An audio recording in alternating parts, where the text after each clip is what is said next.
السلام علیکم ورحمۃ اللہ وبرکاتہ۔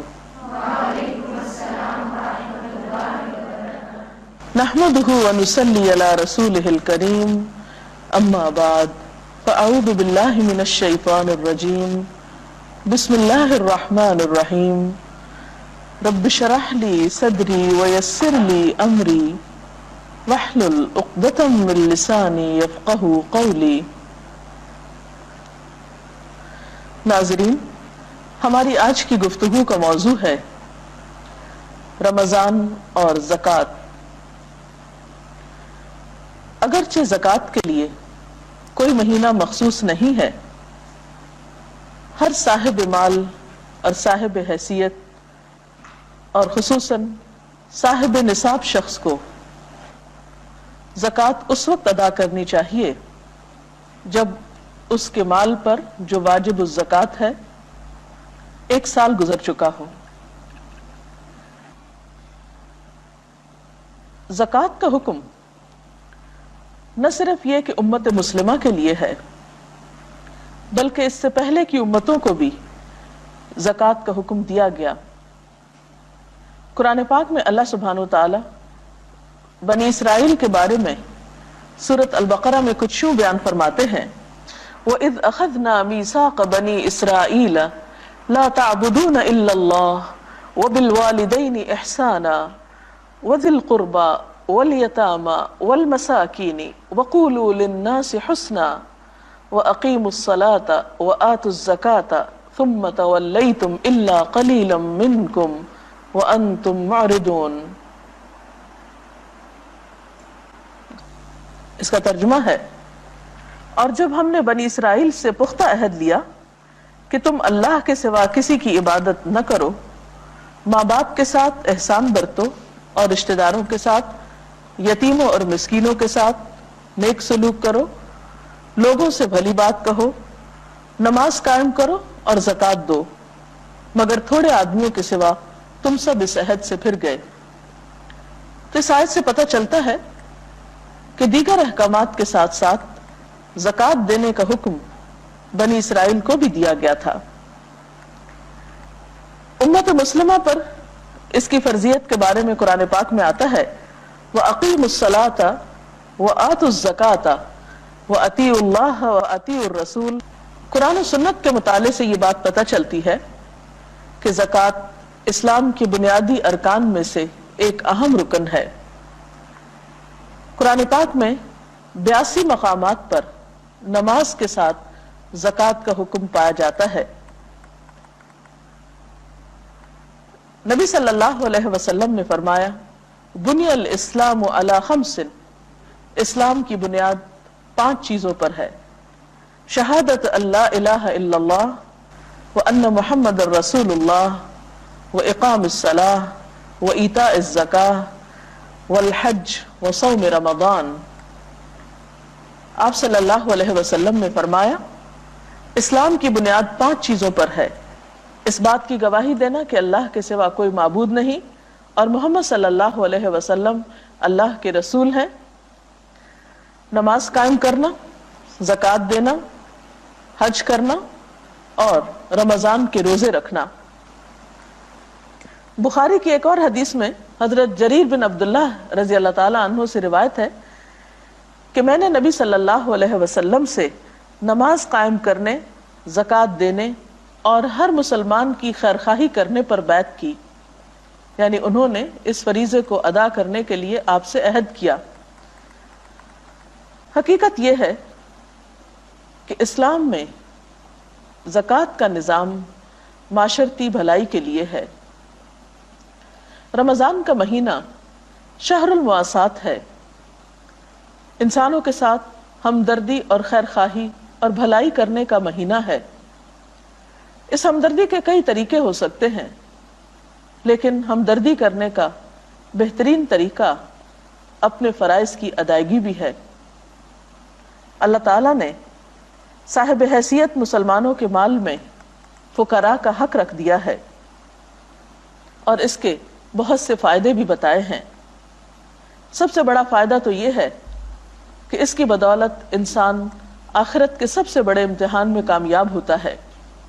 قرآن پاک میں اللہ تعالیٰ فرماتے ہیں ان الذین آمنوا وعملوا الصالحات واقاموا الصلاة وآتوا الزکاة لہم اجرہم عند ربہم ولا خوف علیہم ولا ہم یحزنون. جو لوگ ایمان لائیں اور نیک عمل کریں، نماز قائم کریں اور زکوٰۃ ادا کریں، ان کے اجر ان کے رب کے پاس ہیں، ان کے لیے نہ کوئی خوف ہوگا اور نہ ہی وہ غمگین ہوں گے. اسی طرح بخاری کی ایک روایت میں آتا ہے کہ ایک اعرابی نبی صلی اللہ علیہ وسلم کی خدمت میں حاضر ہوا اور کہنے لگا اے اللہ کے رسول صلی اللہ علیہ وسلم، مجھے ایسا عمل بتائیے جسے کرنے سے میں جنت میں داخل ہو جاؤں.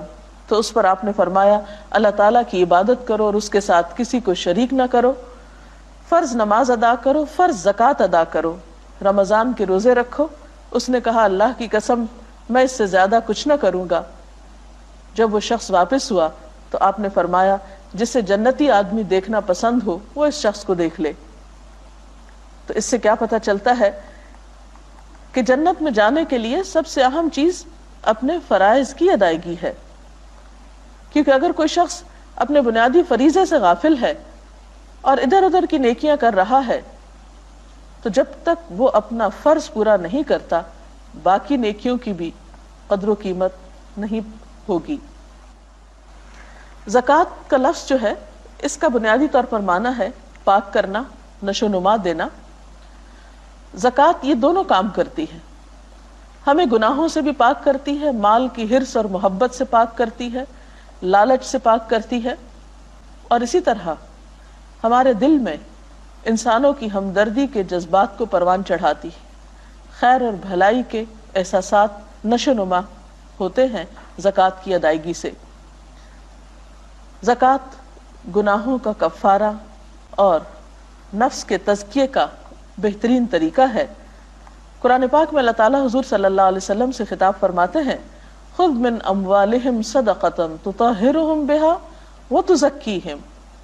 اس کا ترجمہ ہے اے نبی صلی اللہ علیہ وسلم آپ ان کے اموال سے زکوٰۃ لے کر انہیں گناہوں سے پاک اور صاف کیجیے. تو گویا زکوٰۃ کی ادائیگی گناہوں کو پاک کرنے کا ذریعہ بھی ہے اور نفس کے تزکیہ کا بھی. زکوٰۃ دولت میں اضافے کا ذریعہ بھی ہے. اللہ سبحانہ وتعالیٰ فرماتے ہیں وَمَا آتَيْتُم مِّن زَكَاةٍ تُرِيدُونَ وَجْهَ اللَّهِ فَأُولَٰئِكَ هُمُ الْمُضْعِفُونَ. اور جو زکوٰۃ تم اللہ کی خوشنودی حاصل کرنے کے لیے ادا کرتے ہو اس سے دراصل دینے والے اپنے مال میں اضافہ کرتے ہیں. جیسا کہ ایک اور حدیث سے ہمیں پتہ چلتا ہے کہ آپ صلی اللہ علیہ وسلم نے قسم کھا کر یہ بات فرمائی کہ صدقہ دینے سے مال کم نہیں ہوتا. اسی طرح قرآن پاک کی گواہی ہے اس بات پر کہ زکوٰۃ ادا کرنے سے مال کم نہیں ہوتا بلکہ زکوٰۃ ادا کرنے والے دراصل اپنے مال میں اضافہ کرتے ہیں. سوچنے کی بات یہ ہے کہ دینے سے اضافہ کیسے ہوتا ہے. زکوٰۃ کی حیثیت دین میں ایسے ہی ہے جیسے بدن میں خون کی حیثیت. جب خون بدن کے سارے اعضاء میں گردش کرتا ہے تو انسان چاق و چوبند رہتا ہے، حرکت کر سکتا ہے، انسان کی صحت درست رہتی ہے. اور اگر خون کسی ایک حصے میں جا کر جم جائے اور اس کی سرکولیشن نہ ہو تو انسان حرکت کے قابل نہیں رہتا، چل پھر نہیں سکتا. بالکل اسی طرح جس سوسائٹی کے تمام حصوں کو مال پہنچتا رہے، تمام حصے خوشحال ہوں، وہاں اکنامک ایکٹیویٹی زیادہ فلرش کرتی ہے، اس میں زیادہ حرکت ہوتی ہے. جب معاشرہ خوشحال ہوتا ہے، تمام لوگوں کے پاس اپنی ضروریات پوری کرنے کے لیے مال ہوتا ہے، تو ایسے میں دینے والے اور لینے والے دونوں ہی اس سے فائدہ اٹھاتے ہیں. مثال کے طور پر اگر کچھ لوگوں کے پاس مال زیادہ ہے لیکن ان کے مال سے اگر وہ تجارت کرتے ہیں اس کا کوئی خریدار ہی نہیں تو تجارت آگے کیسے بڑھ سکتی ہے، مال میں اضافہ کیسے ہو سکتا ہے. پھر اسی طرح زکوٰۃ غربت کے خاتمے کا ایک ذریعہ بھی ہے. حضرت معاذ رضی اللہ تعالیٰ عنہ کو آپ صلی اللہ علیہ وسلم نے جب یمن بھیجا تو خاص طور پر تاکید کی کہ تم جان لو کہ اللہ نے ان کے مالوں میں صدقہ فرض کیا ہے جو ان کے اغنیاء سے لیا جائے گا اور ان کے فقراء کو دیا جائے گا. تو جب مال کی سرکولیشن اغنیاء سے فقراء کی طرف ہوتی ہے تو لازمی طور پر معاشرے کے ان طبقات میں خوشحالی آتی ہے جو محروم ہوتے ہیں. پھر اسی طرح زکوٰۃ جہاں ادا کرنے کے فائدے ہیں بہت سے، وہاں ادا نہ کرنے کے نقصان بھی ہیں۔ پہلی بات تو یہ کہ قرآن پاک میں زکوٰۃ نہ دینے والوں کے لیے ہلاکت کا پیغام سنایا گیا۔ فرمایا وَوَيْلٌ لِّلْمُشْرِكِينَ الَّذِينَ لَا يُؤْتُونَ الزَّكَاةَ وَهُمْ بِالْآخِرَةِ هُمْ كَافِرُونَ، تباہی ہے ان شرک کرنے والوں کے لیے جو زکوٰۃ نہیں دیتے اور وہ آخرت کے منکر ہیں۔ اسی طرح ایک حدیث میں آتا ہے، آپ صلی اللہ علیہ وسلم نے فرمایا مانع الزکاة یوم القیامت فی النار، زکوٰۃ نہ دینے والا قیامت کے دن آگ میں ہوگا۔ قرآن پاک کی ایک اور آیت سے بھی یہ بات ہمیں پتہ چلتی ہے کہ والذین یکنزون الذھب والفضة ولا ينفقونها فی سبیل اللہ فبشرهم بعذاب علیم یوم تکوی بها جباہهم وجنوبهم وظہورهم هذا ما کنزتم لانفسکم فذوقوا ما کنتم تکنزون۔ دردناک سزا کی خوشخبری سنا دو ان لوگوں کو جو سونا اور چاندی جمع کر کے رکھتے ہیں اور انہیں اللہ کی راہ میں خرچ نہیں کرتے، کہ ایک دن آئے گا کہ اسی سونے چاندی پر جہنم کی آگ دہکائی جائے گی، اور پھر اسی سے ان لوگوں کی پیشانیوں کو، پہلوؤں کو اور پیٹھوں کو داغ لگائے جائیں گے۔ یعنی جہنم کی آگ سے اس مال کو تپا کر ان کے جسموں پہ داغ لگائے جائیں گے اور کہا جائے گا یہ ہے وہ خزانہ جو تم نے اپنے لیے جمع کیا، اب اپنی سمیٹی ہوئی دولت کا مزہ چکھو۔ اسی طرح ایک اور آیت میں آتا ہے وَلَا يَحْسَبَنَّ الَّذِينَ يَبْخَلُونَ بِمَا آتَاهُمُ اللَّهُ مِنْ فَضْلِهِ هُوَ خَيْرًا لَهُمْ بَلْ هُوَ شَرٌّ لَهُمْ سَيُطَوَّقُونَ مَا بَخِلُوا بِهِ يَوْمَ الْقِيَامَةِ۔ جن لوگوں کو اللہ تعالیٰ نے اپنے فضل سے مال و دولت دی ہے اور وہ بخل سے کام لیتے ہیں، وہ اس خیال میں نہ رہیں کہ یہ بخل ان کے حق میں بہتر ہے، بلکہ یہ ان کے لیے بہت ہی برا ہے۔ اس بخل سے جو کچھ وہ جمع کر رہے ہیں اسے قیامت کے دن توق بنا کر ان کے گلے میں ڈال دیا جائے گا۔ ایک اور حدیث اس بات کی مزید وضاحت کرتی ہے۔ نبی صلی اللہ علیہ وسلم نے فرمایا جس کو اللہ تعالیٰ نے مال دیا اور اس نے اس کی زکوٰۃ ادا نہ کی تو قیامت کے دن اس کا مال گنجے سانپ کی شکل بن کر، جس کی آنکھوں پہ 2 نقطے ہوں گے، اس کے گلے کا توق بن جائے گا۔ پھر اس کی دونوں باچھیں پکڑ کر کہے گا میں تیرا مال ہوں، میں تیرا خزانہ ہوں۔ پھر آپ نے یہ آیت تلاوت فرمائی جن لوگوں کو اللہ نے اپنے فضل سے مال دیا ہے اور وہ بخل کرتے ہیں، وہ اپنے لیے اس بخل کو اچھا نہ سمجھیں بلکہ یہ ان کے حق میں بہت برا ہے۔ ان قریب قیامت کے دن یہ بخل ان کے گلے میں توق کی شکل میں ہوگا، یعنی توق بن کر ان کے گلے میں لٹکے گا۔ توق کیا ہے؟ سزا کی ایک قسم ہے۔ تو اس سے پتہ چلتا ہے کہ زکوٰۃ کا نہ دینا آخرت میں شدید نقصان کا سبب بن سکتا ہے۔ صرف آخرت میں ہی نہیں بلکہ دنیا میں بھی اس کا نقصان ہے۔ زکوٰۃ نہ دینے کی صورت میں قحط سالی آتی ہے۔ نبی صلی اللہ علیہ وسلم نے فرمایا ما منع قوم الزکاة الا ابتلاهم اللہ بالسنین، زکوٰۃ ادا نہ کرنے والوں کو اللہ تعالیٰ قحط سالی میں مبتلا کر دیتے ہیں۔ آپ صلی اللہ علیہ وسلم کے فرمان کے مطابق اگر وہاں یعنی اس قوم میں، اس علاقے میں چرند پرند نہ ہو، جانور نہ ہو، تو ان پر ایک قطرہ بھی بارش کا نہ برسے۔